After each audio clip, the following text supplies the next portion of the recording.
Just out on my little adventure here, and I found myself Cascade Falls. This was a big fall up there, one here, and there's one right there. Whoa, just about fell.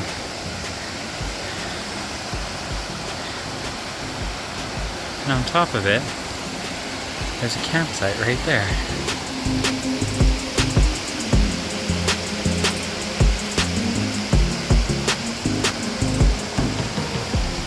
Okay guys, here's a quick little update. Pulled my batteries out of my car. So this one says 87%. So this one's still good. This one's gonna be for my boat. 69%. Well, that's better than what I was expecting. This one tested 67 or 61%. I can't remember exactly. That's awesome. So this one's still holding a good charge as well. I'm just going through, starting to unbolt some of this stuff here.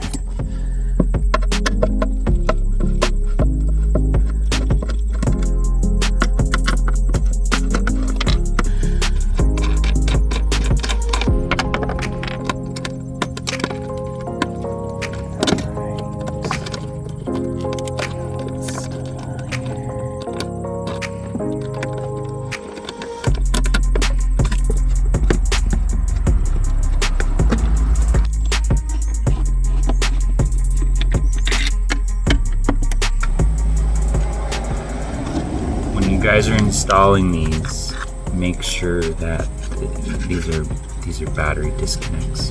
When you buy these, take the bolts off and tighten them down. Give them a good snug. Because when I took them apart, both of them had loose nuts. Another thing to note is if you've got a dual battery setup, you want the leads to be the exact same length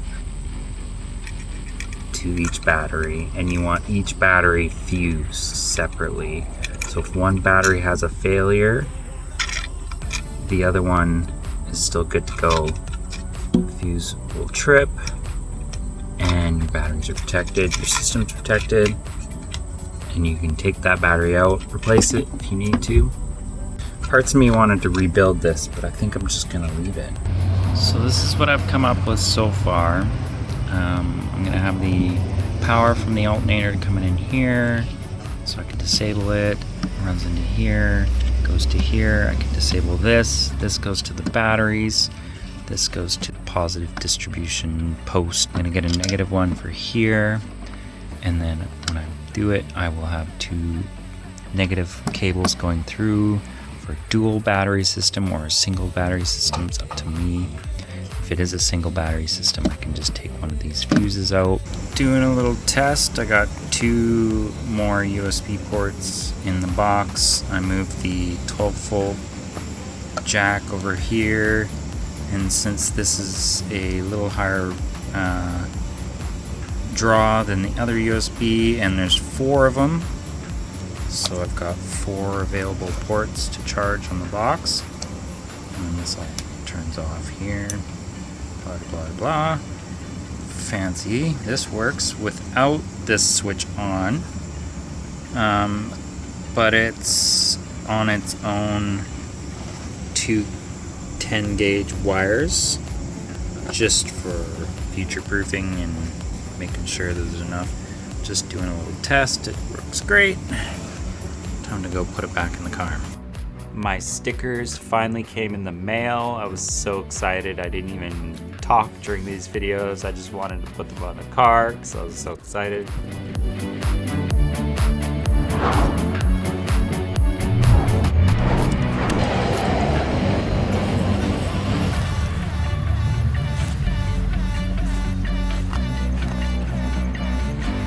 Whoop whoop. Still can't get it out. Hammer, freaking flathead screwdriver, destroyed this fucking screwdriver, destroyed a Terex bit, an Allen key. This one came out good. This one they fucking put like red Loctite on it or some shit, because they ain't coming out. No way, man. I'm sweating. I've been out here for like an hour chopping at this thing. Ain't coming loose, man. It's bullshit. Bullshit.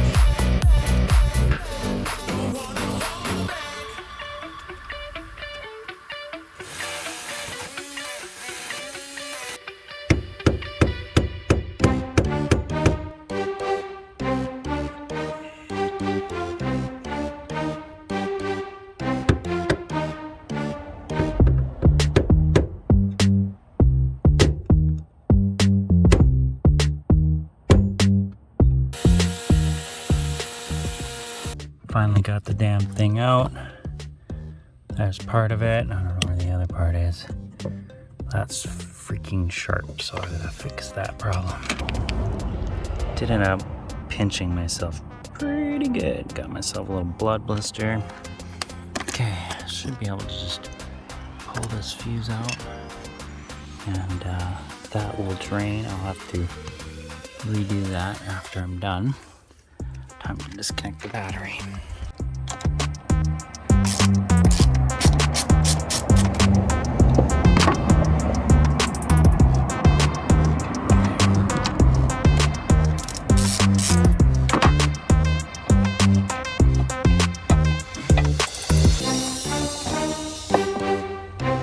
Brand new battery. It's got shit everywhere.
It took like 3.5, 4 hours to remove this seat out of the car with that stubborn bolt.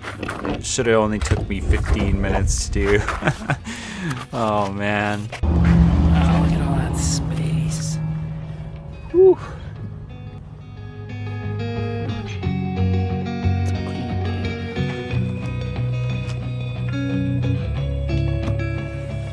I found this material adhesive at Scattered Goods in my local town. It's just some sort of vinyl adhesive covering. I figured it'd be a little bit better than having Gorilla tape covered countertops inside my vehicle. And plus, you know, the wood look wasn't exactly something I was going for. So I found this and was like, oh, this is pretty. And it looks good too in the car when it's done.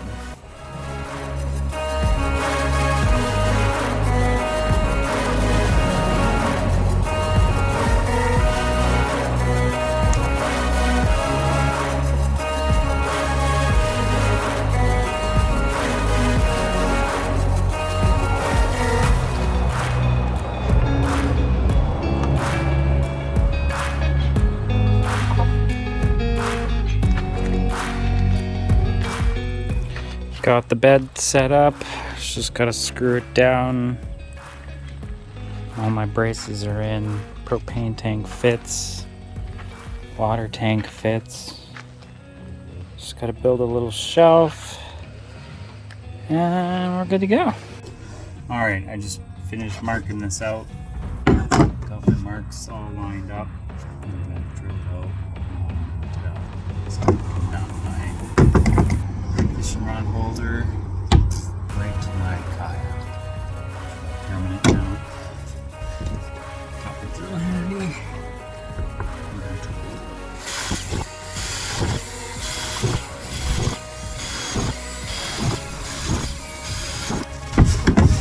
Alright, that's all done. Got this little kit. Just rubber inserts. sides of them, and then when you tighten them down, they squash and make a rubber seal so the water can't get inside. Perfect for this application. Some people prefer what's it called? Rivets, I think they call it. I do have a rivet gun, but I wanted something that I could pop out and repair if I needed to.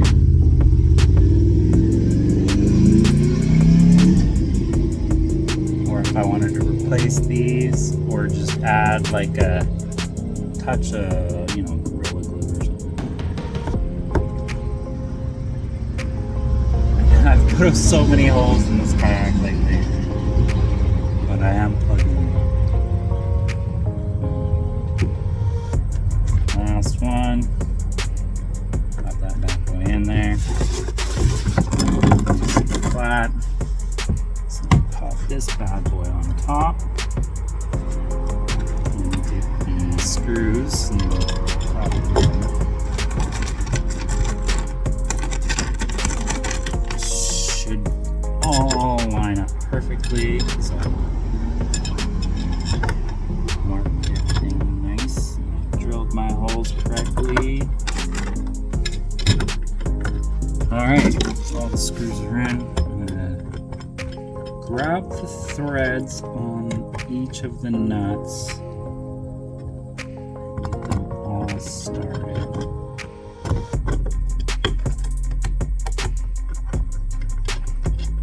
The other side went together pretty easy, so I don't see any problems getting this one down.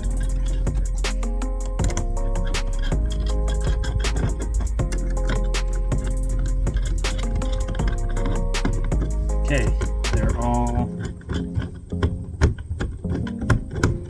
in, and then I'll just tighten them all up.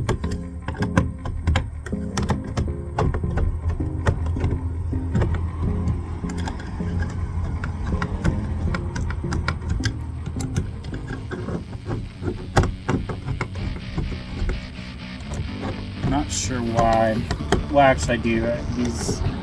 These screw heads are a little bit wider than the actual holes, because these nylon nuts and screws did not come with these rails. So if you buy a set of rails like this for your kayak, maybe get the ones with the screws included, and then that way you don't have any bind up issues when you put the screws in, because these just fit.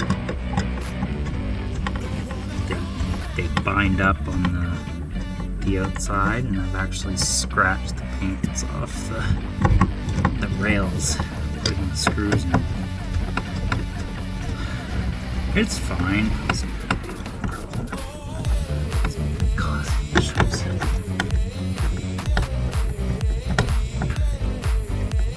So now I'm mashing them rubber pieces to seal up those holes. Like I said, if you had proper screw sizes, it wouldn't be this much trouble. Literally like widening the hole.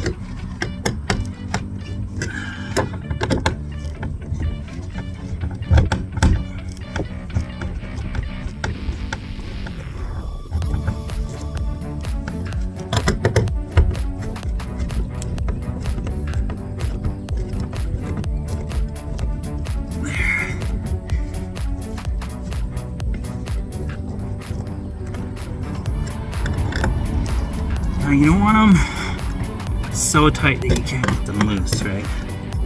Oh, shit.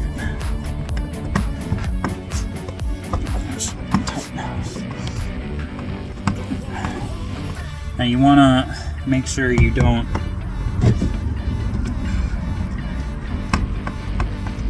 make sure you tighten each one a little bit, like 10 turns, or 5 turns, 5 turns, 5 turns, 5 turns, 5 turns, 5 turns, 5 turns, and then just keep going. Just keep going too much. This one.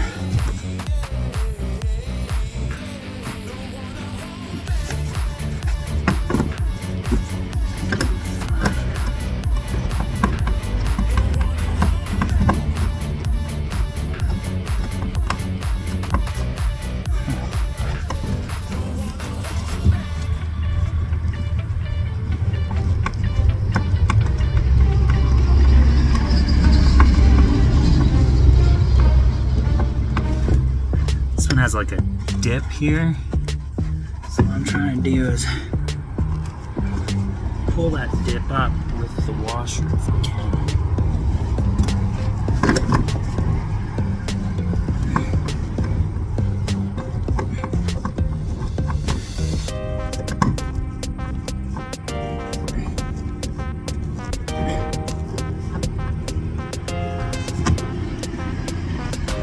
That one. Yeah, that's way better. Still a little gap. But so what I'm looking for is these washers are squished. All of them have like a bit of pressure on them. And basically what that does is it creates a seal between the screw and the kayak. You can see on this side as well. I've done all of them like that. So now I can say that this is mounted. I'm not sure what I'm gonna do with this one yet. It's a spare one. Now I can put this bad boy in here.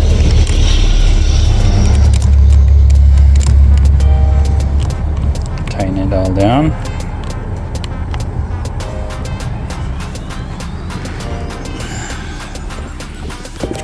Point where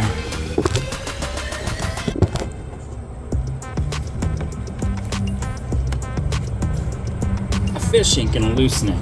Well, this one's not so bad. On the other side, all right, let's tighten it off.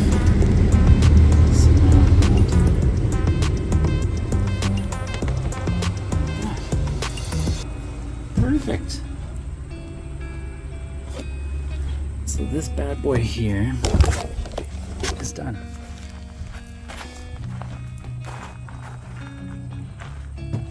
And I did the same thing on where these got washers that lock as well.